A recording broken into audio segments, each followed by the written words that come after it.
Bon, mon pot d'échappement est cassé, ma mobilette avance pas, y a rien qui va. Mais on ne cesse pas démonter. Jingle!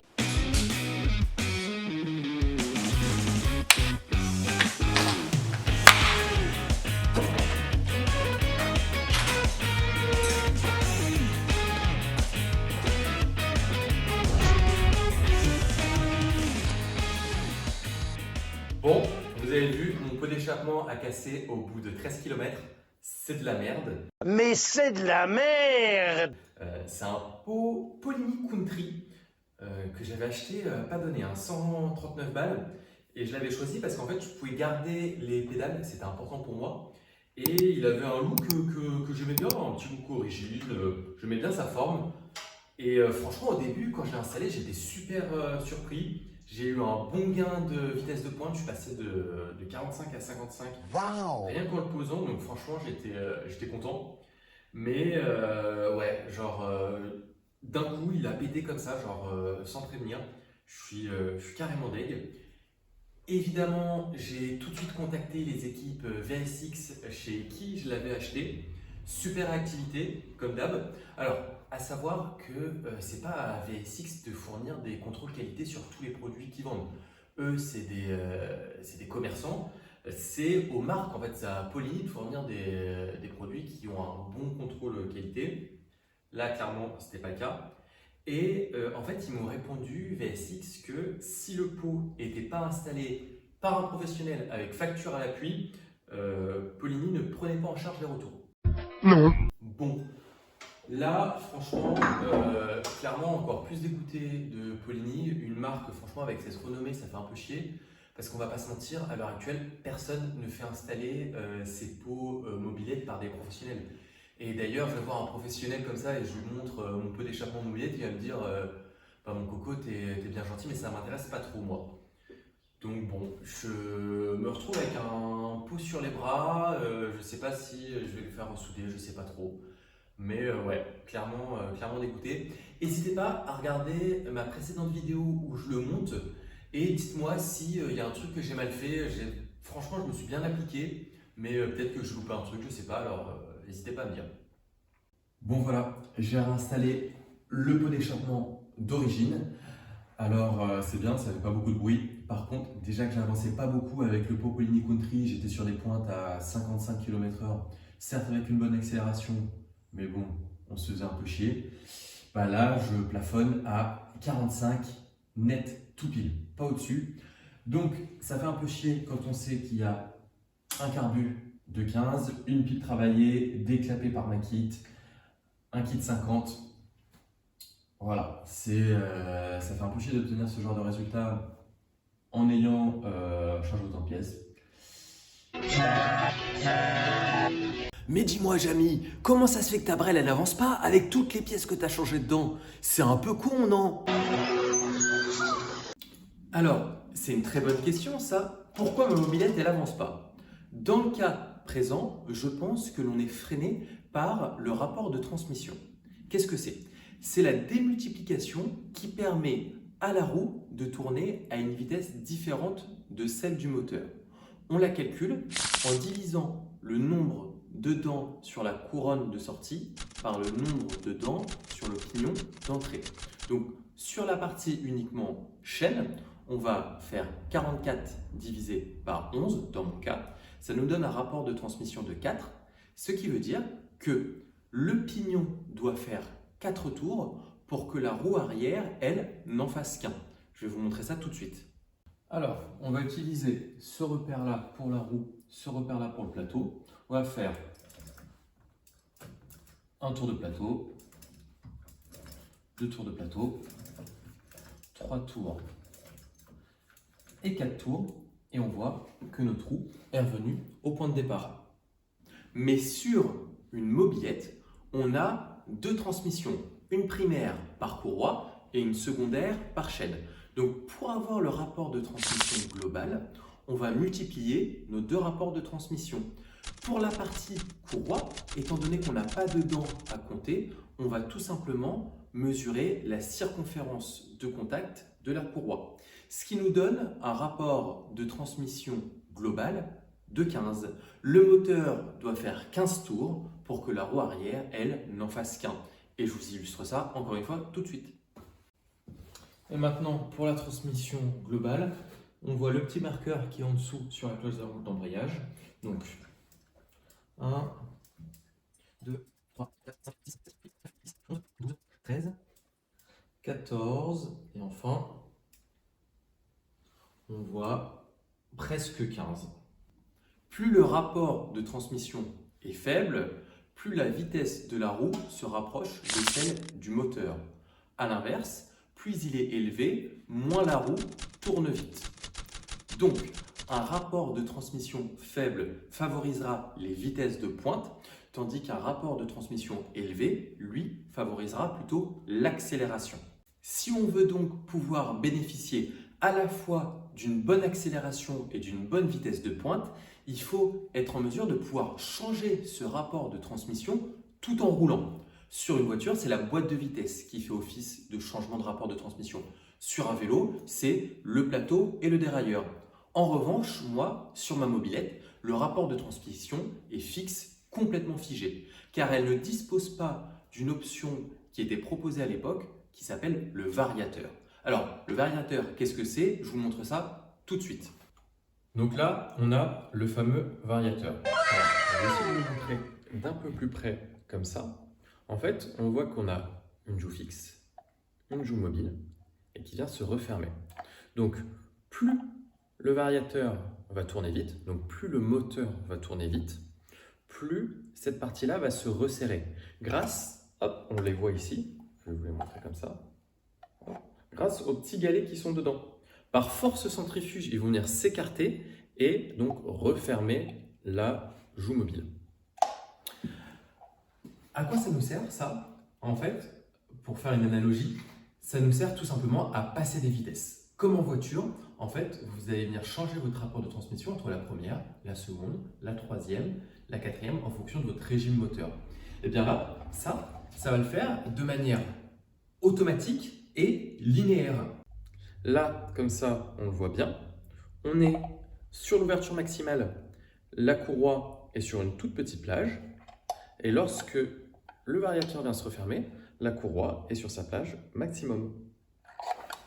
Le variateur, donc, en augmentant la plage de surface de la courroie, va diminuer notre rapport de transmission et donc améliorer la vitesse de pointe. Il y a une autre façon de modifier notre transmission assez facilement, c'est en changeant la couronne. En diminuant la taille de la couronne, on va diminuer aussi le rapport de transmission, donc augmenter la vitesse de pointe. Et en augmentant la taille de notre couronne, on va augmenter le rapport de transmission, donc notre accélération. Ce que tu es en train de me dire, Chami, c'est qu'il suffit de mettre la plus petite couronne pour aller le plus vite possible. Ah bah c'est génial, Chami, on n'a qu'à faire ça. Alors non, c'est pas aussi simple que ça, malheureusement. Si vous avez une petite Citroën C3, vous aurez beau lui mettre une boîte 7 ou 8 rapports, c'est pas pour autant que vous arriverez à monter à 350 km/h sur l'autoroute. On est forcément bridé par la puissance du véhicule. Il faut donc trouver le bon rapport de transmission qui exploite au mieux la puissance de votre véhicule. Et justement, sur ma mobilette, sans le variateur, il y a d'origine une couronne 44 dents qui est installée pour justement pouvoir aller chercher un peu plus de vitesse de pointe et l'emmener à 45 km/h. En installant notre variateur et la couronne de 44 dents, j'ai peur que notre rapport de transmission soit trop faible et donc qui demande une trop grosse puissance pour aller chercher de la vitesse de pointe. C'est pour ça qu'on va faire plusieurs essais. On va faire l'essai avec le variateur, avec une couronne de 44 dents et aussi une couronne de 56 dents qui était montée d'origine sur les modèles équipés de variateurs. Alors, vous voyez juste là, ou là, je ne sais pas trop, on verra ça au montage, apparaître le tableau avec les différentes valeurs de transmission. On va regarder ça ensemble. Sur la première configuration, donc sans vario et 44 dents, on a évidemment un rapport de transmission qui est fixe de 15, quel que soit le régime moteur. Sur le second, donc cette fois en installant le vario et en gardant la couronne de 44 dents, on a au démarrage, donc quand le variateur est complètement ouvert, toujours le même rapport de transmission de 15. Et lorsque l'on est en pleine plage à l'accélération maximum en vitesse de pointe, on est sur un rapport de transmission de 9. Ce rapport de transmission de 9 devrait normalement nous assurer une très grosse vitesse de pointe, mais selon moi, elle n'est pas adaptée à la faible puissance de mon véhicule, surtout avec le pot d'origine que je me tape là. Et donc enfin, dernière configuration, le Vario et la couronne de 56 dents, on a au démarrage un rapport de transmission de 18,5 qui est assez haut, qui devrait nous permettre une très bonne accélération et un bon démarrage. Et en vitesse de pointe, on a un rapport de transmission de 12. Donc, il est plus élevé que le rapport de transmission de 9 avec 44 dents. En théorie, on devrait avoir une moins bonne vitesse de pointe. Mais étant donné qu'il va être mieux adapté, je pense, à la puissance du véhicule, on va voir ce que ça nous donne en vitesse de pointe si on arrive quand même à avoir quelque chose de cohérent. On passe à la mécanique et on regarde tout ça après. Allez, let's go, on commence ça.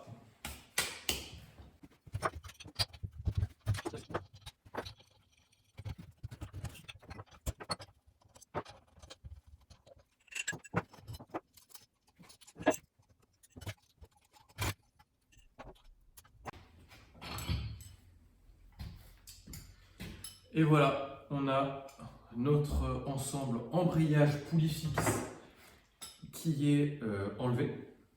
On voit la différence en fait, c'est que là, ici, on n'a vraiment qu'un seul rapport, la poulie est fixe dans son logement, tandis que, comme je vous l'ai déjà expliqué, celui-ci va pouvoir s'agrandir. Autre point à noter que j'ai oublié de vous dire, vous avez ici un cache-courroie. Il va falloir l'enlever puisque il gêne le passage de la joue fixe. Et si vous souhaitez, moi c'est quelque chose que je ferai à terme, vous pouvez acheter un support de cache variateur et le cache variateur, ce qui va être utile lorsqu'il pleut pour empêcher que vous avez de l'eau qui vienne se foutre dans le variateur et faire glisser la courroie. Allez, on continue.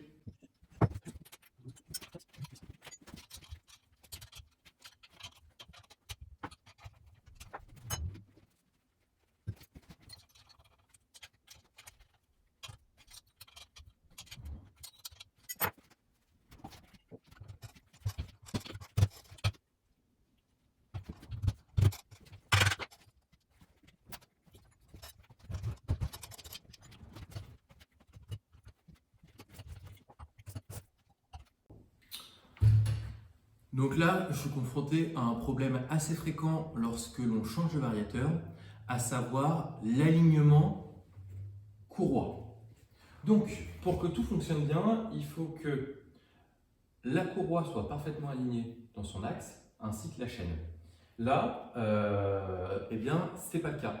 On a un variateur qui est très légèrement excentré vers l'extérieur, et donc là, on ne le voit pas à la caméra, mais en fait, la courroie, elle n'est pas bien droite, elle vient comme ça. Ça va créer une usure prématurée de la courroie, voire parfois même une courroie qui peut sortir de son logement lorsque le variateur est fermé au maximum. Donc, pour faire ça, il y a plusieurs solutions. Soit on décale le plateau vers l'extérieur, mais il va falloir, ça va juste déporter le problème, puisque cette fois c'est la chaîne qui sera plus alignée. On peut aussi jouer sur le positionnement du moteur. Avec des rondelles, on va pouvoir le décaler un peu vers l'intérieur ou vers l'extérieur. Ou enfin, on peut jouer sur le variateur en lui-même grâce à un jeu de rondelles qui va nous permettre de l'excentrer vers l'extérieur ou vers l'intérieur. Je ne sais pas si là ça va être possible parce que le déport est relativement important. Donc j'étudie ça et puis je vous reprends après, on voit ce que l'on fait. A few moments later. Donc voilà, le problème est réglé. En fait, c'est tout simplement cette petite rondelle qui vient à l'intérieur du variateur, qui est pas la bonne en fait. Elle est trop petite et du coup, elle empêche le variateur de venir complètement sur le vilebrequin. En fait, le vilebrequin est en cône et elle était trop petite, elle ne pouvait pas rentrer jusqu'au fond. Donc un peu galère sur la pièce de refab d'avoir de l'appairage qui est mauvais comme ça. Et en fait, on le voit quand on la regarde, elle est mal usinée. Et il y a un petit rebord, un petit méplat. Heureusement, j'avais des rondelles d'avance. Ce qu'on va faire là, c'est un essai routier en gardant la couronne de 44 dents. Et puis, moi, je prendrai les relevés. Je reviendrai pour passer en couronne de 56 dents. Et je vous présenterai tout ça.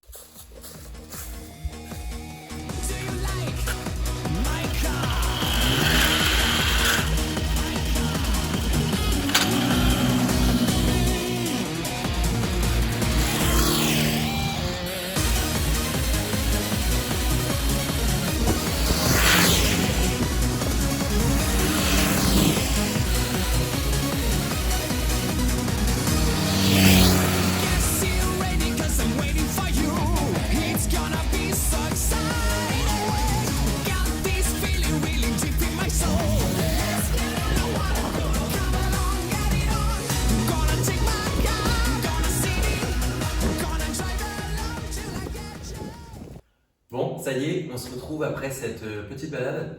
Vous avez vu, ça envoie du lourd, hein. Ça me dégoûte un peu, j'aurais aimé vous faire ces essais-là avec un pot d'échappement qui envoie un peu plus. Allez, ça y est, j'ai toutes les données juste là, on va pouvoir analyser ça ensemble.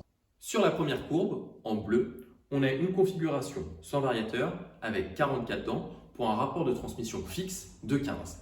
Ce que l'on voit, c'est qu'on a une accélération qui n'est pas terrible et une vitesse de pointe qui plafonne à 45 tout pile. Sur la deuxième courbe, en orange, là on a une configuration avec variateur, toujours en couronne de 44 dents, pour un rapport de transmission au démarrage de 15, mais en vitesse de pointe de 9.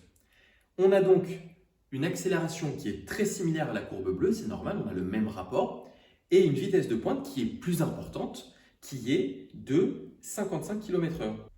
Donc, ce qu'on avait prédit, c'est passé, on a bien une meilleure vitesse de pointe sans pour autant toucher à l'accélération.